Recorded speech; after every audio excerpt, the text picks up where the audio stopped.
Ladies, have you ever experienced a girl or even a group of girls in school who was a mean girl, but in a very nice, nasty way? She sort of disguised it as if she was friendly and she was on your side, but she really wasn't. So, like, for example, let's say people in the hallway were calling you a name that is not very nice and that you have expressed you didn't like. Like, don't call me that. Please don't call me that. I don't like being called that. And she goes, don't call her that, y'all. She don't like when you call her that. Like, don't do that. Versus, don't call her that, y'all, because she does not like that. She has expressed that she doesn't like that, so stop calling her that. The first one absolutely thinks it's funny, absolutely is on their side, but she's making it seem like she's on your side. Please, please, please stop playing in our face, okay? It's not that I don't like the Super 5, but it's just something I can't put my finger on about the genre of content that just isn't my cup of tea. And maybe it's because I don't like discourse about Black women from Black women coming from a judgmental mentality. Hey y'all, welcome back to my channel. My name is Amaya and welcome back to Amaya's Unsolicited Opinions. Or should I say, welcome back to day one of commentary, miss. Today the girls are fighting. Today everybody wants to wrestle and tussle. And I didn't think that, my commentary was necessary to speak on this issue. But I did not see anybody articulate, how I felt in the way that it needs to be articulated. And y'all be saying in the comments, I'm saying what y'all feeling. So we're going to get that out. But today we're going to be talking about the Super 5 versus Jackie Aina. I'm going to split this video up to first talking about who the Super 5 are. So we're going to talk about the Super 5 first. Then we're going to talk about how them and Jackie Aina started, a beef between each other. And then I'm going to go into my critiques about them and their recent podcast episode. And then I'm going to talk about my critiques about Jackie Aina's video and just, general critiques for her and them and the situation. And that'll be the video. So let's hippity hop right into it. Okay, I know I said I wasn't going to talk about it again, but I did want to address the Super 5 thing again because I keep getting a lot of comments of people saying, but who's in the Super 5? Where does that come from? So there was a creator on here, I believe her name was Shawana. She got on here after Courtney J's account was banned, and she said, I hope all their accounts get banned, the whole Super 5 group. And in that comment section, everybody was insinuating who they think Super 5 meant. They were naming people that I don't even follow. But at some point, someone said specifically, Mecca and Jamila, that creator confirmed in her comment section that we were at least two of the people that she was talking about. Whomever the other people are, we honestly just assume because we are all mutuals. The Super 5 is comprised of the 5 content creators: Mecca, I Am Jamila, Yanti Bria, Skin and 10, and I believe Mariah Melrose. And essentially these 5 women, they're known as think piece creators on TikTok, which is just generally, Black people talking about trending Black issues going on the top, giving their little opinion, giving their little humor, giving their little jokes. And a lot of people are starting to look down upon think piece creators on TikTok just because some of them mass just spam their content. And a lot of them is in the same place at their house. And a lot of people are saying, well, I'm not going to care about what somebody, sitting in an empty bonnet in their house with the same outfit for 2 days is saying.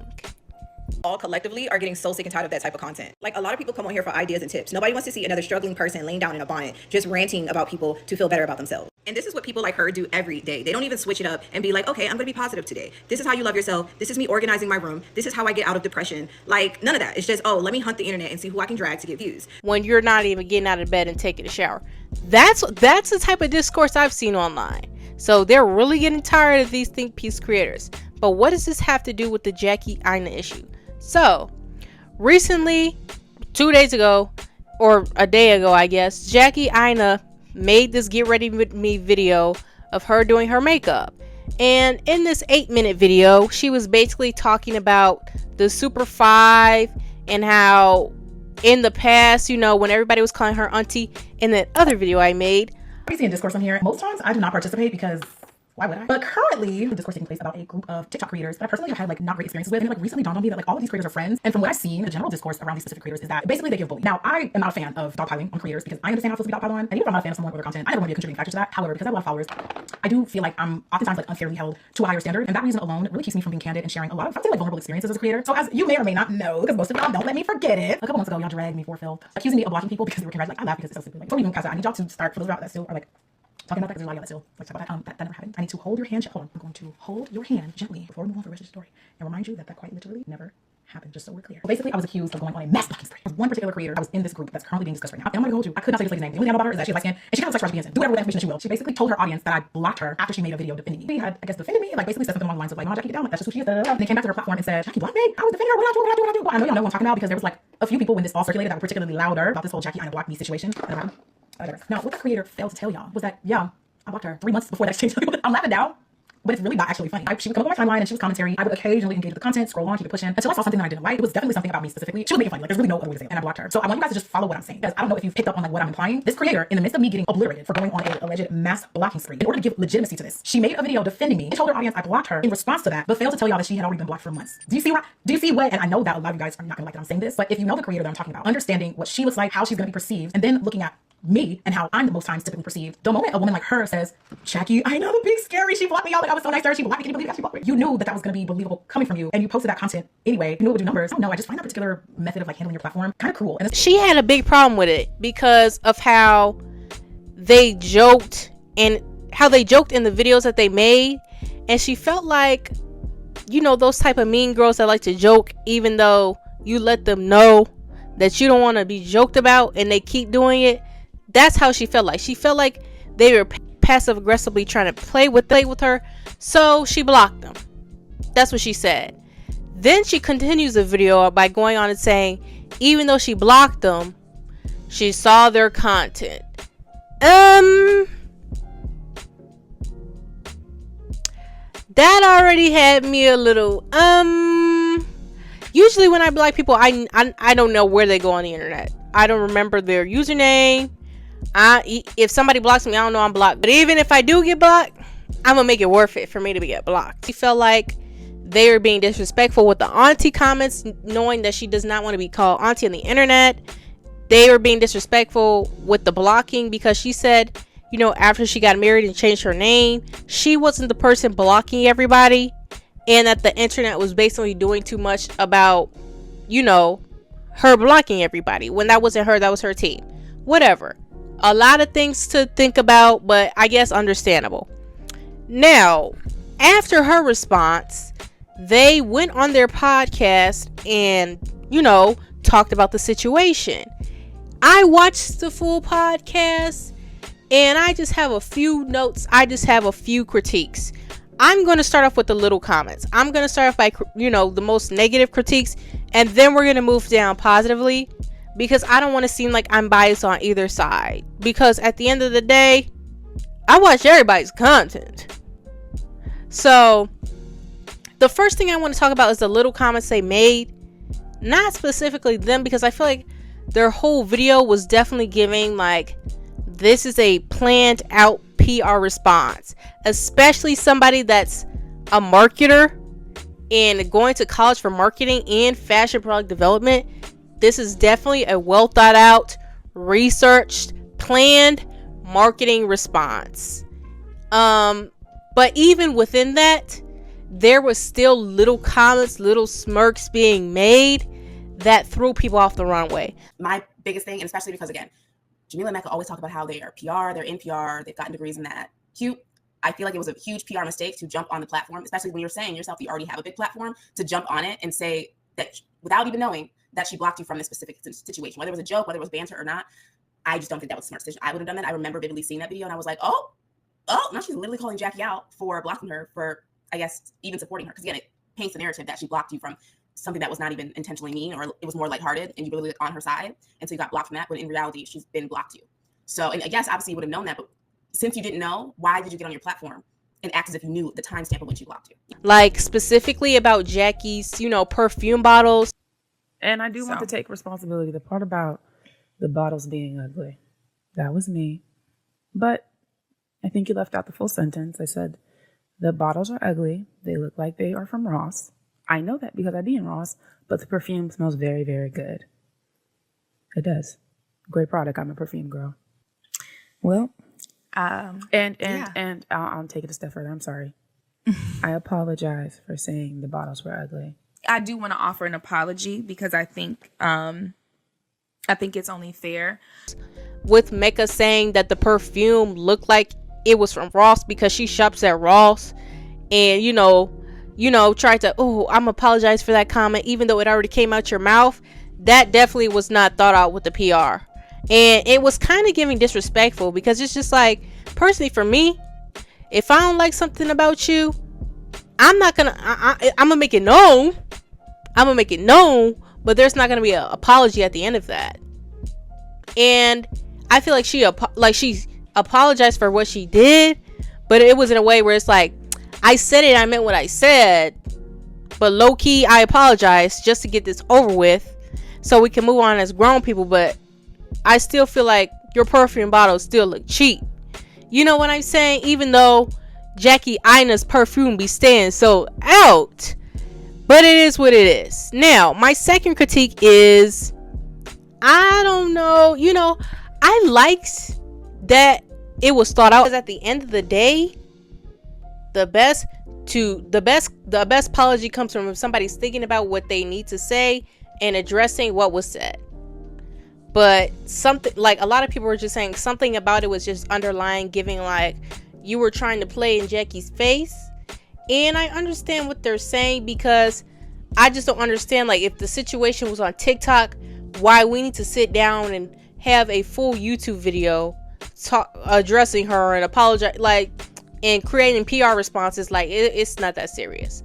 Now, let's get into my critiques for Jackie Aina's video. First of all, she starts off the video by saying she hates think piece creators, but I'm not even gonna say occasionally. Like, of course her content is beauty, makeup, and lifestyle content, but she definitely does give think pieces on TikTok. Me is not actually realizing that you have to be self. Thank God.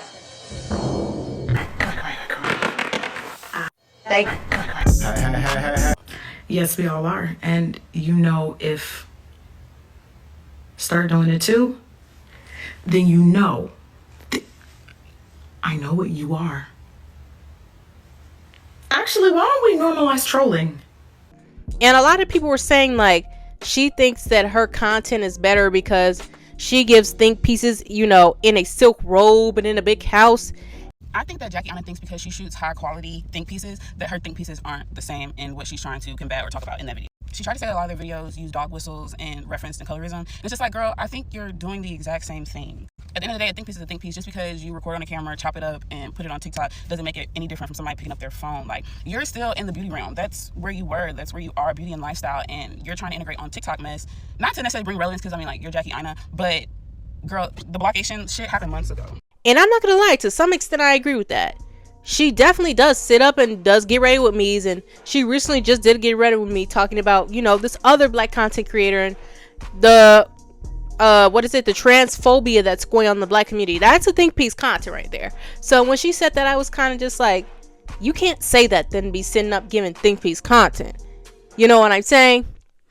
My next critique is the little comments that she also made. I understand this is a petty situation, and when I'm upset, I be getting, I'm not even gonna say I get petty, I just get completely messy. I messed the whole situation up. So I can understand why she was upset, but she did say that Jamila looked like a light-skinned Taraji P. Henson, and that she didn't know who she was, but then continued talking. And it's just like, that was definitely giving messy. Like, Jackie, where's your PR at? Because we all need PR at this point. Next. Now, let's get into the deeper critiques. As an oldest sibling myself, I understand why Jackie is upset. I just feel like a lot of people in our community have hate for Jackie just because she's such a large pioneer and has taken such a large step for our community in the beauty space. And she's the face of our beauty.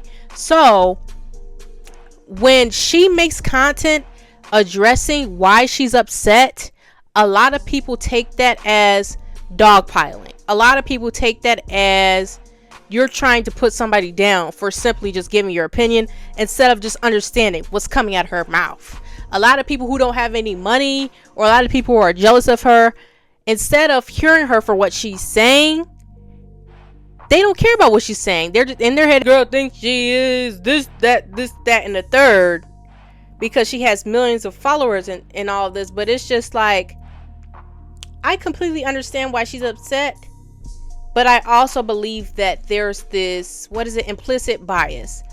Because she also in this video talks about colorism and how this is an issue of colorism. And a lot of other dark-skinned women also talk about how this is an issue of colorism.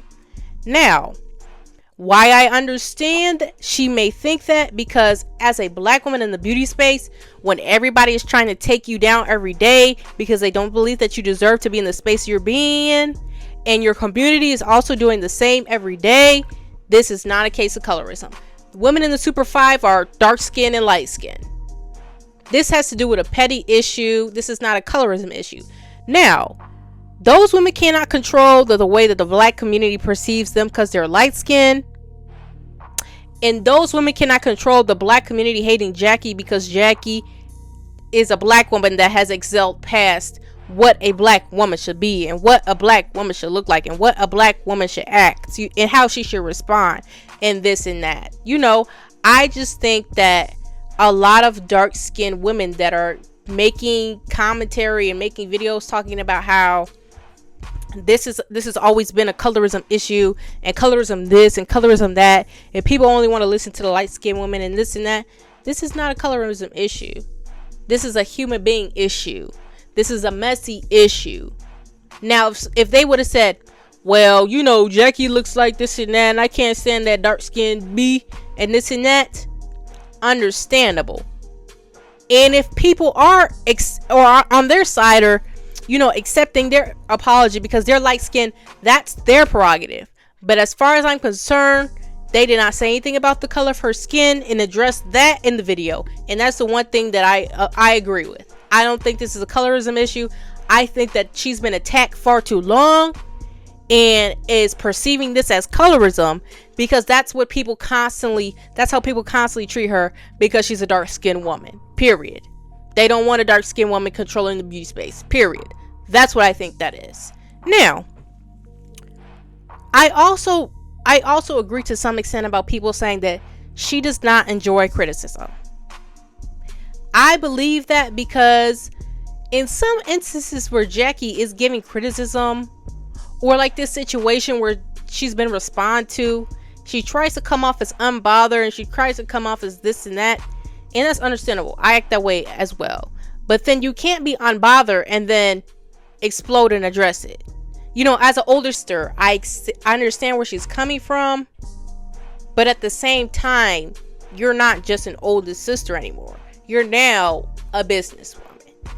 And the way that you interact with your customer base and the way that you interact with people reflects upon your business. So, in situations like these, you know, when you're making content addressing people for being mean, and then they create a podcast addressing you, and then you just go on with your day like nothing happened, it not only reflects bad on them, it also reflects bad on you.